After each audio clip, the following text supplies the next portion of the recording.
Hello, YouTubers. How's that one? Long time no see. Long time no see.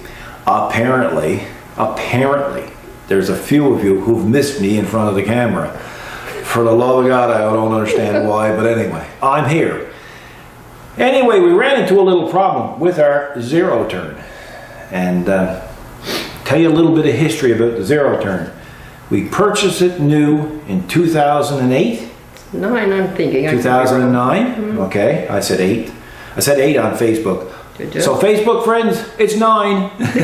Well, I'm guessing 2. Correct, yeah. So we'll go with 8. It has a whopping 98 hours on it, which somebody equated to 9 hours a summer. So now I guess if it's a year newer, that's probably going to be 11 hours a summer. It's going to be higher for, anyway. So anyway, about 2 weeks ago, I was out mowing. Some people in the family don't mow, not mention any names. And anyway, it's like I could smell something. And for a change, it wasn't me.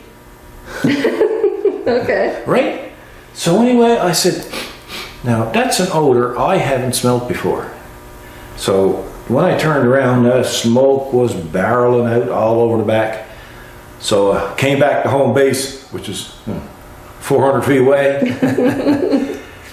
And I saw oil dripping down from this, which is the oil pressure switch. Now, anybody who wrenches and done a lot of wrenching will know that oil pressure sending units are always the first culprit you check. Put my finger there, yeah, had oil. So easy peasy, using your term. I turned around then and we called Newfoundland Kubota Limited, because they're fast. The only way you can get parts faster is probably fax them to you. That's right. And they haven't figured out how to do that yet. Anyway, the next day, they had that in stock, that one. That one was in stock. That one was in stock. Mm-hmm. So then the next day it came out and we put it on. And of course, the way grass grows around here is it could take 3 weeks before you mow it again. Anyway, the other night I was out mowing and everything was going right smurfy. I smelled that smell again, and it wasn't me again. So I said, no, that's not good. I said, I better turn around and have a look. And when I turned around and looked back, I tell you one thing, there was nobody tailgating because nobody could see me. You So thought you were on fire. Came back to home base, 400 feet away, parked by the door, looked down, puddles and puddles of oil down by the engine. So I said, well, looks like now the proud owner of 2 sending units, because the old one was still good. So I did some investigating and cleaned it up with a bit of brake clean and checking it out. And at idle, it wouldn't leak. But when you went full throttle, eventually you would see it leak. And I'll show you where it was leaking to.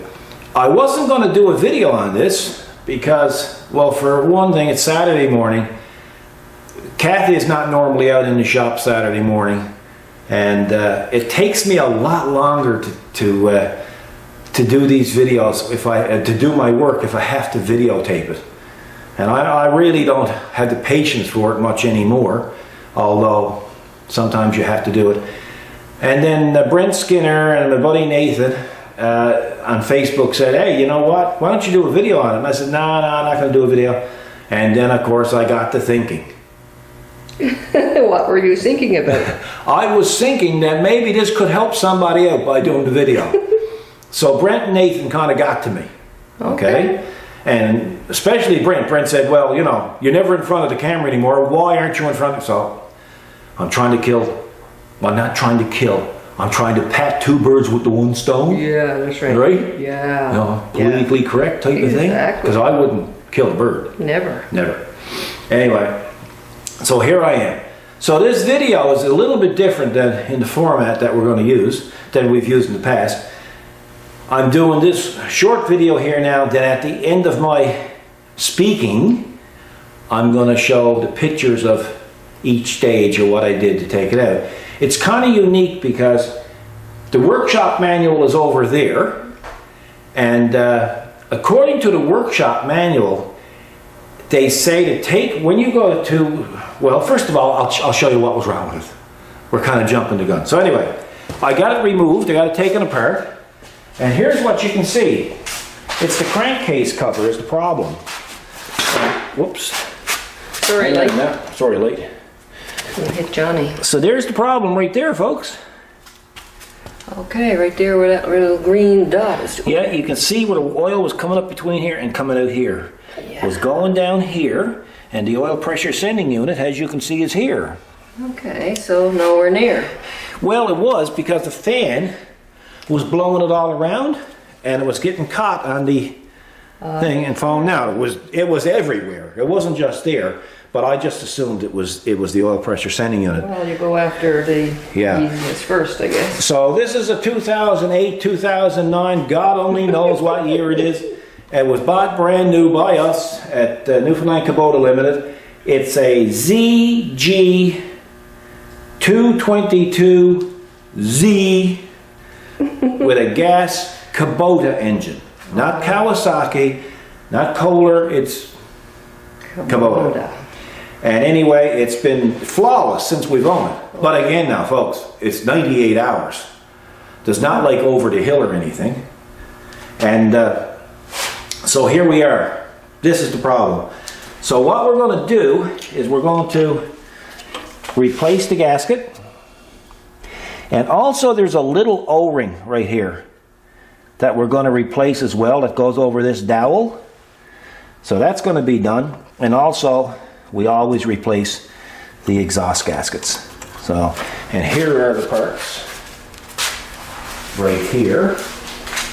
So if you have one of these machines and it has an oil leak, there's two areas you can suspect, because I suspected them, is the fact that it still could be an oil pressure sending unit if you're unlucky enough. And the other thing is it could be that gasket. So here's your O-ring. I'll be taking pictures of the part numbers and everything. There's your exhaust gaskets, and there's your main crankcase gasket right there. Now, here was another reason why I decided to actually do the video. Because according to the book, it says to remove that cover for the flywheel is to take the engine and put it on its flywheel. In other words, take the engine like that, tip it up like that. So, as you can see, I was getting ready to remove the engine. Yeah. But being a little bit lazy and being Saturday morning, I'm thinking, why should I have to remove the engine? So I said, I put my hook back up in the air and said, I don't think so. Now in the meantime, I'm literally 15 minutes away from removing the engine. If you want to remove the engine, there's a couple of gas lines, some electrical, and there's 4 bolts here, here, a couple of ground straps, and that pulls out from the spline. So there's no big deal. Hey, but you know what? Saturday morning, if you can save yourself 15 or 20 minutes taking it out, that means you're saving a half an hour putting it back in, so you get away an hour early on your day off. Perfect. And you know, that to me is a big deal. So you don't have to take the engine out, okay? It's not bad. I guess it took me an hour to get this far with it. If I had to do it again, I could do it in 30 to 35 minutes. You know, and you're done, right? Plus, I should have put it on the motorcycle lift, and I would have been working. Yes. Right? Yes. But, you know, I wasn't sinking at the time. No, you were thinking you were going to have to I take was the thinking motor I'd out. take the motor out. But then, I don't know why I was still sinking that way, because look up there. Yeah, look up there. There's a crane up there, too. You just weren't sinking. But see, this is what happens when you're not wrenching much anymore. No, your mind not set for that. My mind is not tuned for wrenching. No. Okay? So anyway, Brent and Nathan, I delivered. Perfect. I didn't tie up your morning all morning. No. So that's why the video is being done like this. So now what I'm going to do, going to replace the gasket, put the O-ring on, start reassembling, and Bob's your uncle. Hey? Yeah, So Bob's your uncle. I hope this helps somebody out, because that's really what this is about. Is hopefully somebody probably now are Googling saying, oh my God, I got an oil leak. And he's quivering. Yes. It's really not a bad job. When I go to torque the bolts back on, I'll have the torque in the video as well. Actually, I might even add it right here. Here's the torque for these bolts on that pan. All the bolts are the same size.